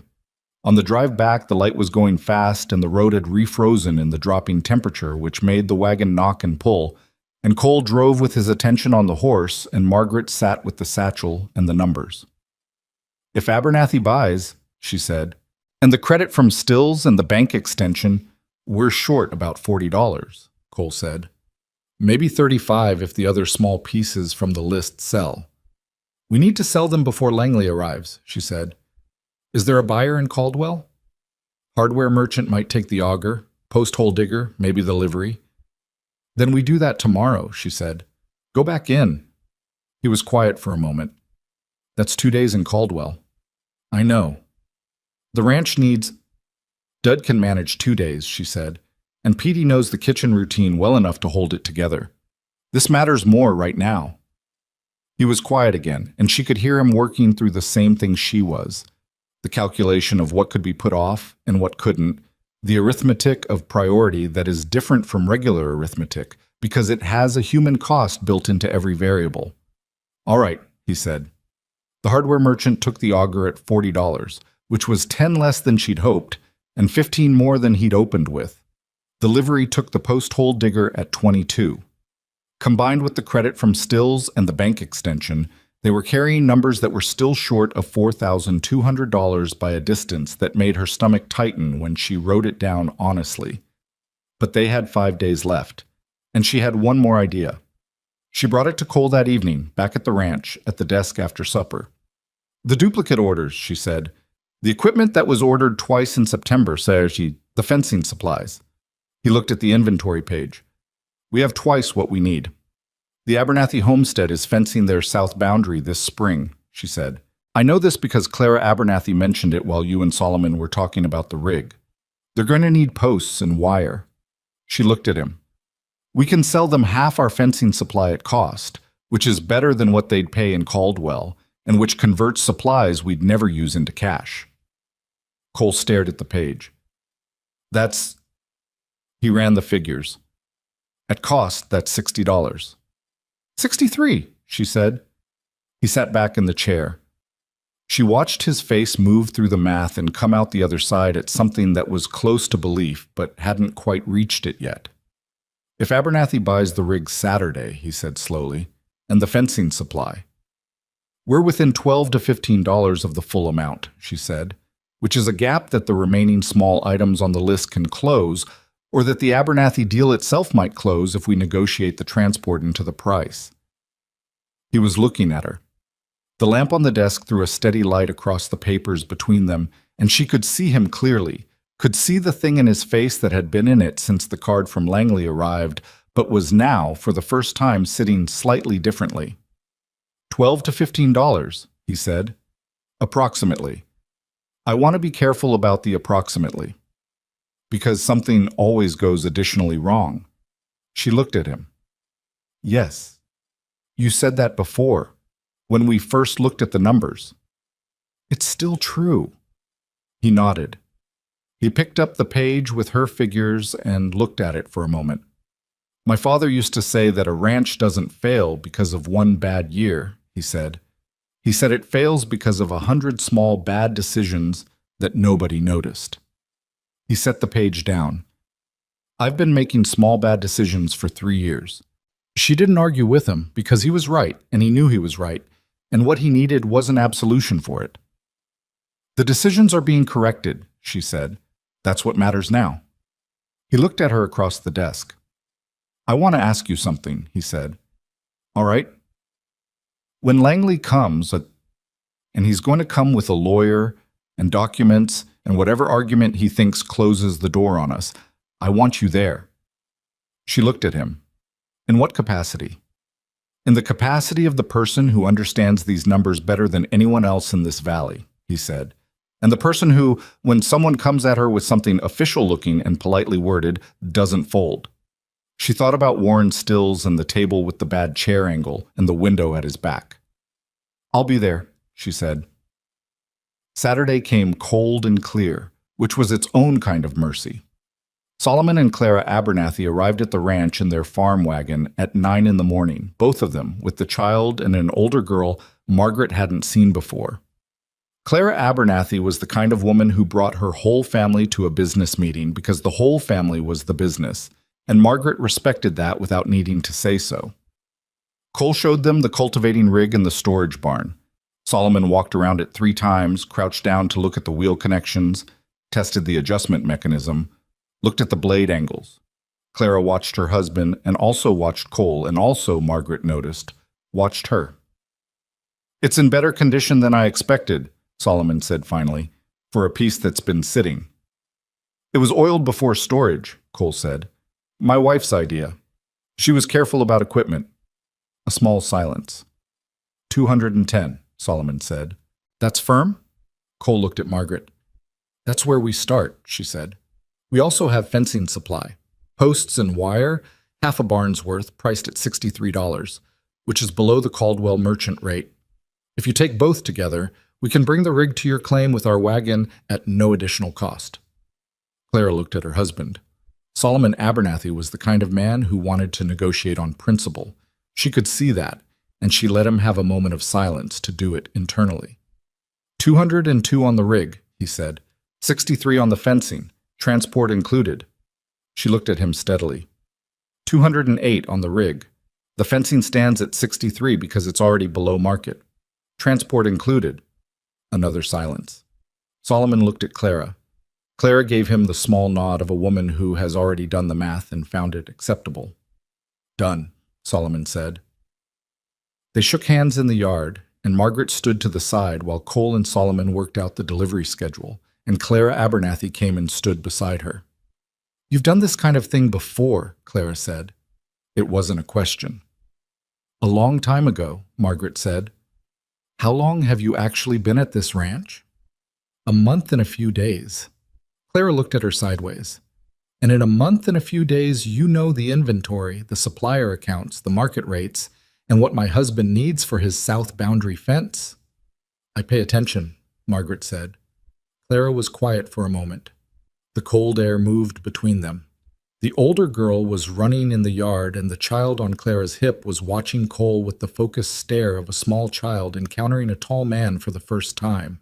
My mother used to say that the most dangerous thing in any room is an underestimated woman, Clara said. Your mother was right, Margaret said. They looked at each other, and something passed between them that was not friendship yet, but was the material from which friendship is made. With the Abernathy deal settled, Margaret sat down that evening and wrote the final column. Revenue from stills credit, $77.10. Bank extension on fourth note, $140 freed from January. Auger to hardware merchant, $40. Post hole digger to livery, $22. Cultivating rig to Abernathy, $208. Fencing supply to Abernathy, $63. She added the column twice, then a third time because the number surprised her enough that she wanted to be sure. Total available against Langley's notes, $4,231. She set the pencil down. The number she needed was $4,200 exactly. She sat for a moment with the $31 surplus in her head, $31 between where they'd been 6 weeks ago and where they were now. And she thought about the bench at Caldwell Station and the grain she'd picked from the freight platform floor and the cold that had found every gap in that old building. And she thought about how a margin this thin should feel terrifying. It didn't. It felt like what it was, enough. She brought the final page to Cole. He was on the porch, which surprised her because it was cold, and he was standing with his arms on the rail looking at the dark yard and the dark barn and the mountains beyond that were shapes against a slightly lighter dark sky. She handed him the page without saying anything. He took it. He read the column. He went still. Not the still of a man shutting down, but the still of a man absorbing something that is asking his whole body to hold it. $31 over, he said. Yes. He looked at the page again. How? Attention and arithmetic, she said. And a homestead family that needed what you didn't. He looked at the mountain. He didn't say anything for a while, and she didn't say anything either, because the moment didn't need words. And she'd learned long ago that filling silence with words, because you couldn't stand the silence, was one of the small bad habits that costs you things. Langley comes Tuesday, he said finally. Yes. He's going to walk in here expecting to own this land. Yes. And we're going to put $4,200 on a desk in front of him. Yes, she said, in the railway office, public and witnessed, which is the right way to do it. He turned and looked at her. The porch light was behind him, and she couldn't read his face clearly, but she could read the quality of the silence before he spoke. What made you think of the fencing supply? He said. Clara Abernathy mentioned the south boundary while you weren't listening, she said. I was. He made a sound that was not quite a laugh, but was related to one. $31, he said again. If something goes wrong between now and Tuesday, we have $31 of room for it, she said. And if something goes very wrong, then we handle it when it happens, she said, the way you handle everything that can't be planned for in advance. He looked at her for a moment more. Come inside, he said. It's cold. She went inside, and the fire was going, and Petey had left coffee on the stove, and she poured 2 cups because there were 2 people who'd earned one. And she set his on the table without comment, and he sat down and she sat across from him, and neither of them said much because there wasn't much that needed saying. In 2 days, Victor Langley was coming, and for the first time since the card arrived in the mail, Margaret Ashford was not afraid of that. She was, in fact, ready. Tuesday came in clear and bitter cold, the kind of morning that makes the air feel thin and every sound carry farther than it should. Margaret was up at 4:30, not because she'd set herself to wake, she simply did, the way she always did before something that mattered. She lay on the cot for a few minutes, listening to the ranch settle around her, the creak of the walls in the cold, the distant sound of one of the horses moving in the barn, and then she got up and dressed carefully because that too was part of it. Not for Langley, for herself. She made breakfast for 11 men, and she made it well, the same as every other morning, because the day required steadiness, and steadiness is a practice, not a mood.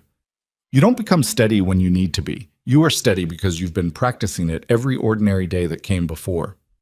The men ate. Dud Greer drank his coffee standing up, the way he did when he was thinking hard about something. You nervous? He asked her quietly when the others had drifted out. No, she said. He looked at her for a moment. Liar, he said, but not unkindly. She considered it. Prepared, she said. The feeling might look similar from the outside. He nodded. He set his cup in the wash basin. For what it's worth, he said, and then he stopped and she waited, and he said, I was wrong about you from the first day. I know, she said. That doesn't bother you? People are wrong about me fairly often, she said. I'd wear myself out being bothered by it. He made the sound that, over 6 weeks, she'd come to understand was his laugh. Cole came through at 7, already in his good coat. Not a formal coat, he didn't own one, but the wool coat that was better than the working one.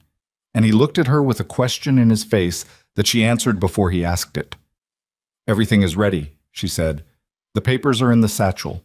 I want to leave by 9 to get to the railway office before he does.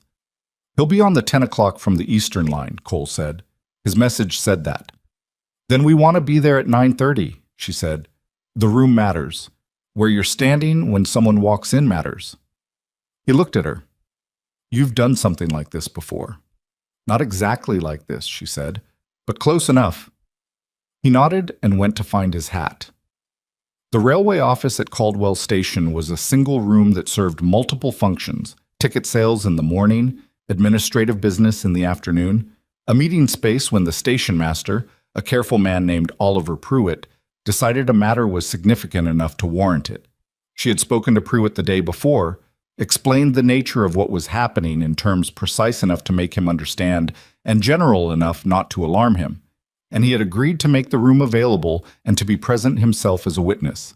He was there when they arrived, the room swept, and the small wood stove going so it was warm. 2 chairs on the visitor side of the desk, 1 on the station master's side, a small side table where she placed the satchel. You'll want to sit at the desk, she said to Pruitt. This is your house. He appreciated that. She could tell. Cole stood at the window, the same window, she realized, where she'd watched that sparrow work the freight platform on the morning they'd met. The platform looked different now with an inch of snow on it, but the bones were the same. At 10:47, which was not 10 o'clock, Victor Langley walked through the door. She'd formed a picture of him from Cole's description and from what she'd read in the card.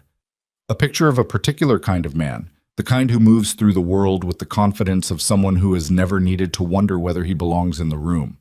She'd been right about that. He was 50, perhaps, with silver at his temples and a coat that had been tailored rather than bought off a rack. His lawyer was behind him, younger, with a leather case and the expression of a man who'd been told this meeting was a formality. Langley's eyes went to Cole first, then to Pruitt, then to her, briefly, and away, the way eyes move past furniture. Harper, he said, crossing the room with his hand extended. Good to finally put a face to the correspondence. Cole shook his hand. Mr. Langley, I appreciate you making the trip to town. Langley looked around the room with the pleasant authority of a man deciding how to arrange things. I thought we might have this conversation at your ranch, actually see the land, but the railway office seemed more appropriate, Cole said, given the nature of the business. Langley smiled. Of course. He gestured at his lawyer. This is Edward Marsh, my legal counsel. He has the documentation. Shall we sit?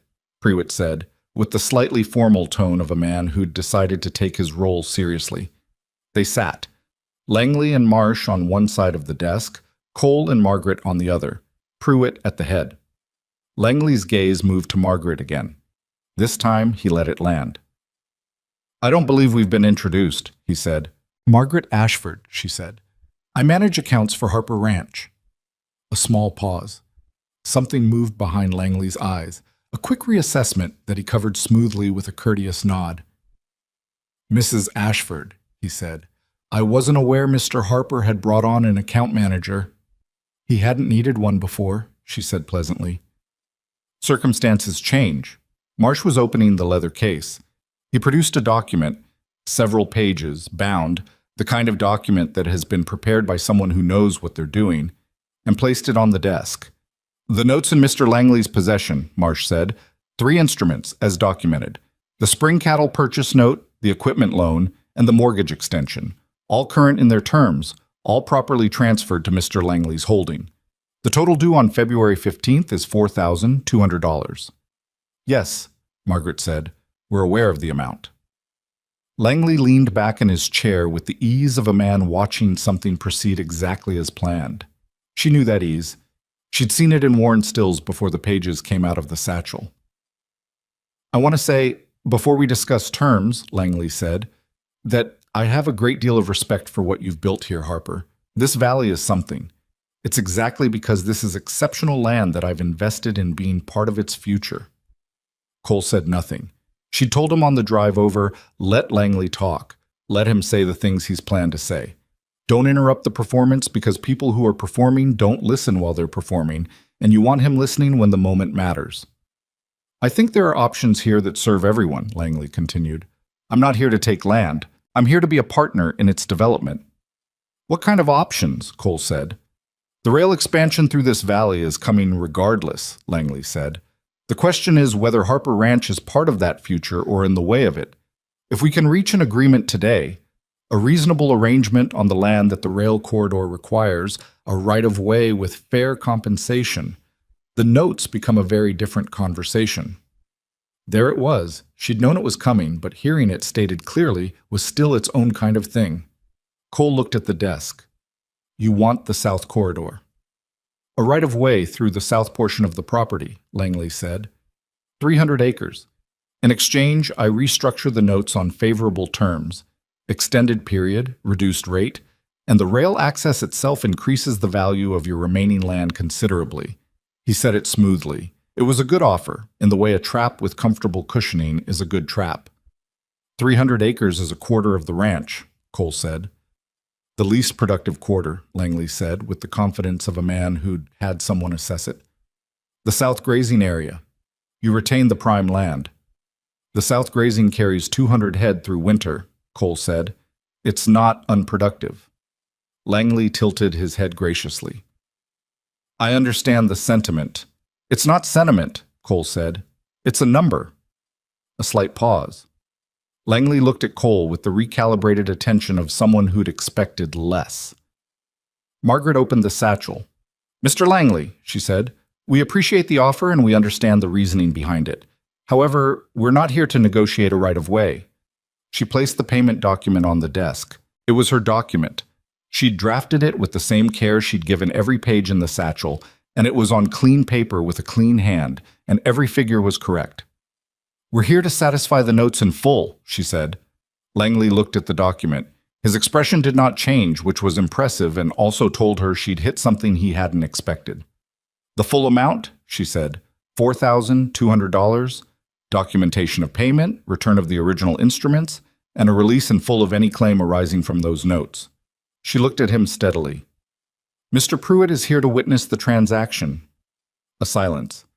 Marsh leaned toward Langley and said something quietly. Langley listened without moving his eyes from Margaret. That's a considerable sum to have assembled by February, Langley said. His voice was still smooth, but something underneath it had changed its position. It is, she agreed. It took some work. May I ask how? The ranch's accounts were reorganized, she said. Supplier discrepancies were corrected. Redundant inventory was converted. Operational expenses were reduced to accurate market rates. She paused. The ranch was losing money in places that didn't require losing it. Once those were addressed, the picture changed. Langley looked at the document, then at her, then at Cole. You did all this, he said to Cole. In, what, 2 months? Less, Cole said. Langley picked up the payment document. He read it. He was thorough. She'd expected that. And he was looking for something wrong with it, which she'd also expected. She'd given him nothing wrong to find. He set it down. You understand, he said carefully, that this satisfies the notes, but the rail expansion plans don't change. The corridor survey has already been filed. There will be other conversations about right-of-way as the project develops. That may be, Margaret said. But those will be conversations about fair compensation for a ranch that carries no debt, which is a very different conversation from this one. Marsh looked at his case. Langley looked at the document. She sat and waited and let the room do its work, because a room will do your work for you if you've set it up correctly and then have the patience to let it run. Langley counted the money. Cole had brought it in an envelope. Not dramatic, not a stack of coins on the desk, just an envelope the way any payment is an envelope. Langley's lawyer counted it first, stacking it in columns. Then Langley counted it himself. The sound of money being counted in a quiet room is a specific sound, and she sat through it without moving, with her hands folded on the satchel. Langley counted it twice. Then he set it down. $4,200, Marsh said. Yes, Margaret said. As documented. Marsh signed the release. Langley signed it after, with the pen Prewitt produced from his desk, and the scratch of it on paper was the sound she'd been working toward for 6 weeks, and it was not dramatic. It was just a sound. Prewitt witnessed it. She took her copy. Cole took his. Langley stood. He buttoned his coat very precisely, the way a man manages his hands when he wants them to do something they aren't going to do. "You're a capable woman, Mrs. Ashford," he said. It was the most neutral compliment that phrase has ever been used to give. "Thank you," she said, without warmth or cold. Just acknowledgement. He looked at Cole. "Harper." "Langley." He left. Marsh followed him with the case. The door closed. Prewitt sat back in his chair and let out a breath. "Well," he said. "Thank you, Oliver," she said, "for the room and the witness." "My pleasure," he said, and she could tell from his face that he meant it rather more than the phrase usually implies. Outside, in the cold of the station platform, Cole stood beside her and looked at the document in his hand. The release. His name on it, and Langley's name on it, and Prewitt's name as witness, and the date in the corner, the 15th of February. And it was done. She watched him read it a second time, and then a third, the way you read something you don't quite believe in yet. "It's real," she said. "I know," he said, but he read it one more time. The drive back was quieter than the drives to Caldwell had been, which was its own kind of language. Not uncomfortable quiet, settled quiet, the kind that comes after something has resolved itself and doesn't need discussing yet because the discussion will come in its own time. About a mile from the ranch, Cole said, "What happens now?" She looked at the road. "The feed merchant contract comes up for renewal in April. We renegotiate it then." She paused. "The Abernathy delivery needs to be scheduled. And you're still short 2 ranch hands for spring work, the seasonal men you let go in February." He glanced at her. "That's not what I meant." She looked at him. He was watching the road, but his jaw had the angle it got when he was saying something that cost him something. "I mean, what happens with you?" he said. "You came for the winter." "I came because you needed someone," she said. "I still need someone," he said. "The ranch still needs—" He stopped, started over. "What I'm asking badly is whether you want to stay." The question sat in the cold air between them. She thought about the bench at Caldwell Station, about the carpet bag and the 2 nights of cold and the grain from the freight platform, about the rented room and the letter from the bank and the long 8 months of being a person that the world had temporarily stopped having a use for. She thought about the kitchen at 4 in the morning and the ledger full of numbers that had turned out to be solvable, and Dud Greer's version of a laugh, and Petey's gap-toothed grin, and Jimmy Crane's face when the shoulder went back into place, and Clara Abernathy at the door of the claim house reading her in the first 10 seconds. She thought about Thomas, who she would carry for the rest of her life, and who she was, she understood, allowed to carry without it, meaning she couldn't also be here. "I want to stay," she said. He nodded. Once, the way he nodded when something settled. "I should tell you," he said, "that I'm not easy to live around. I know that about myself." "I've noticed," she said. The corner of his mouth turned. "And?" "I'm not particularly easy either," she said. "I move furniture without asking. I read other people's accounts without being invited. I'm right about numbers more often than is comfortable." "I've noticed," he said. They drove the last mile in the comfortable quiet of 2 people who have just told each other a true thing and found it received without damage. That evening, the ranch had a gathering that no one had officially planned, and everyone seemed to arrive at naturally. Dud had gotten word somehow, through Petey probably, who seemed to function as the ranch's information system. And when Cole and Margaret drove in from Caldwell, there was already smoke from both chimneys and the smell of something cooking that wasn't her doing. Roy Bassett had made an attempt at cornbread. It was imperfect in the way of something made by a person who'd watched someone else do it and thought they had the general idea. She didn't say anything about the cornbread. She put out the soup she'd made that morning before they left, which was better than Roy's cornbread in every technical sense. And she let them exist together on the table and let the meal be what it was, imperfect and collective and warm. Cole told them it was done, and he was brief about it the way he was brief about most things that mattered to him, and the room did the thing she'd seen it do before at this table, that collective release of held breath that looks like nothing dramatic but is actually people deciding to believe something. Frank Hale, at the end of the table, said good and went back to eating, and she found that this was, in its own way, the best response in the room. Pete Dunbar raised his coffee cup. He didn't say anything. He just raised it. And around the table, the others raised theirs, including Petey, who was still holding a fork, and including Dud, who was standing in the doorway because he'd been in and out all evening checking something in the barn that she suspected didn't need checking as much as he needed somewhere to put his emotion. Cole raised his cup last. He looked at her across the table. She raised hers. That was all. That was the celebration. After, while she was washing the pots, the same pots she'd washed the first evening, in this same kitchen, the first night she'd had a room with a door that latched, she thought about what it takes to rebuild a life. The answer she kept returning to was smaller than she'd have expected before she'd done it herself. It doesn't take a dramatic moment or a second chance handed to you by someone generous. Those help when they come. But the real material is smaller and more ordinary, the ability to look at what is actually in front of you instead of what you wish was there. The willingness to be useful even when useful is all you can be. The decision, made fresh each morning, to pay attention. She had not been saved. She wanted to be clear about that in her own mind. Cole Harper had asked her a question at a train station, which was a practical question about a practical need, and she had answered honestly and gotten on a wagon, and everything after that was the consequence of continuing to do the next thing that needed doing. That was all.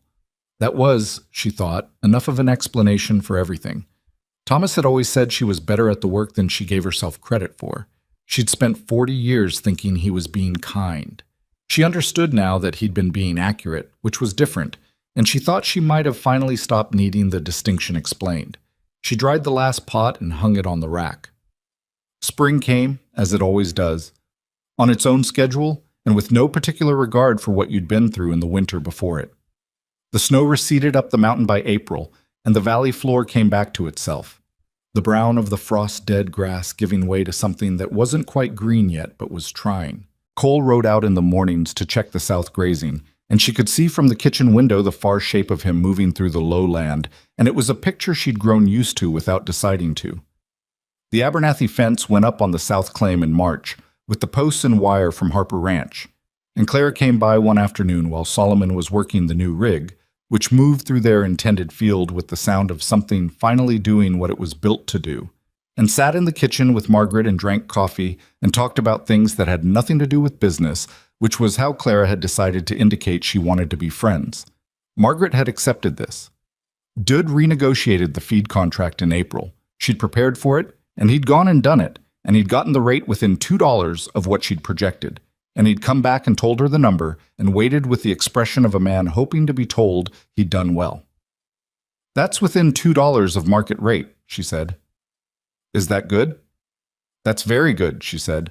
"The man's a stubborn negotiator." Dud put his hat back on and went out, and she heard him in the yard a few minutes later telling Pete Dunbar something she couldn't make out, and Pete's voice answering, and then the sound of both of them moving off toward the barn. Jimmy Crane's shoulder had healed correctly, which she'd expected but had kept quiet about expecting until it was confirmed by the fact that he was back to full work in March, with no limitation. He'd come to her in February, 2 weeks into his recovery, and asked if she'd taught him what she'd done. "Why?" she'd asked. "Because the next time somebody gets hurt out here, it might be you," he said, "or someone when you're not around." She had looked at him for a moment. He was 19 and he'd said a practical and somewhat profound thing, and she didn't make too much of it because 19-year-olds say profound things occasionally and are embarrassed when adults treat it as remarkable. "All right," she said, "next week, when your shoulder's stronger, I'll show you." She showed him what she knew. He paid attention. She thought that was probably the best thing you could do for another person. Teach them to pay attention. Roy Bassett attempted the cornbread again in April, and it was better. Not good, but better. She told him so, which was the truth, and which he received with more genuine pleasure than she would have received it herself in his position, which was one of the things she found she liked about Roy Bassett. The ranch moved into spring solvent, which it had not been in 3 years. Not comfortable, solvent. There's a difference, and she observed it honestly. There was work still to do, always would be, and the margin between functional and precarious was thinner than she'd like, and Victor Langley was still somewhere on the other side of the mountain pass with his survey maps and his rail corridor plans, and the right-of-way conversation would come someday in a different form. But the ranch was not afraid of that conversation. It had learned, over one winter, what it actually was. Not a failing operation stumbling toward collapse, but a working one that had needed someone to look at it clearly and say, here's what you have. Here's what it costs. Here's what you've been losing and where. Here's the distance between where you are and what's possible.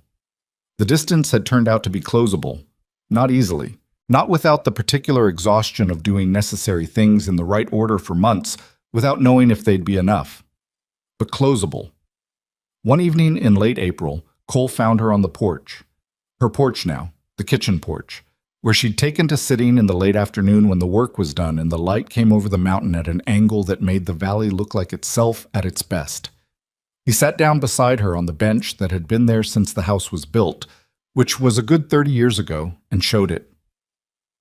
Langley sent a letter, he said. What did it say? That he hopes we're well and he looks forward to future conversations about the valley's development. He paused. Very polite. They always are, she said. He looked at the mountain. I'm not afraid of him anymore. She looked at the mountain too. The snow was almost gone from the lower face now. Another week, and it would be completely off. You weren't afraid of him before, she said. You were afraid of losing the ranch. Same thing. No, she said, it isn't. Being afraid of losing something you've built is reasonable. It's the right response to a real threat. It doesn't mean the person threatening you has power over you. He was quiet for a moment. When you were on that bench at the station, he said, were you afraid? She thought about it honestly. Not the way you'd expect, she said. I was cold. I was tired. She stopped, chose the word carefully. Suspended, like I was between something that had ended and something that hadn't started yet, and I couldn't see the other side. And now? She looked at the valley in the late light, at the fence line she could see from here properly posted, at the barn where the sound of the horses was the ordinary sound of things being cared for, at the kitchen window behind her, warm because there was always a fire going now. Now I'm on the other side, she said, and it turns out it looks a lot like the work. He nodded. She could feel him beside her, the solidity of him, the way some people occupy space without taking more than they need. I found something of Eleanor's, he said, going through the storage barn last week, a recipe book she kept. She waited. I thought you might want to look at it, he said. If you wanted, if it wasn't... He stopped. I don't know if that's strange to offer. It's not strange, she said. She was a good cook, he said. Better than me at most things. A pause that had something careful in it. She would have liked you. Margaret looked at the mountain. She thought about the women you never meet but come to know anyway, through kitchens they've used and things they've grown, and equipment they've oiled and recipes they've written in careful hands. She thought about the cultivating rig that Solomon Abernathy was turning good soil with on the East Claim, Eleanor's idea, finally doing what it was meant to do. She thought about the ways things outlast us and also the ways they don't, and the ways we go on after them, and also how we carry them anyway. I'd like to look at it, she said. He nodded. They sat a while longer in the cooling air, the light going slowly the way it does in spring, when the days are getting longer and the dark takes its time arriving. Not talking, not needing to. She had come to this valley with a carpet bag and the skills of a lifetime and nothing else. And she had found that the skills of a lifetime turn out to be enough, if you're willing to use them. That's the thing about competence that nobody tells you when you're young, and still think the world will reward you simply for having it. Competence doesn't protect you from hard times. It doesn't prevent loss or cold or the particular loneliness of a bench in November. What it does is give you something to work with when the hard times arrive, and the hard times always arrive. She had worked with what she had. That was all she'd done. And it turned out, as it turns out for anyone willing to do the same, that it was more than enough to make something real. The bench was cold, and the evening was coming, and the mountain was going dark at its edges, and she was warm enough, and she was here, and that would do. That would, in fact, more than do.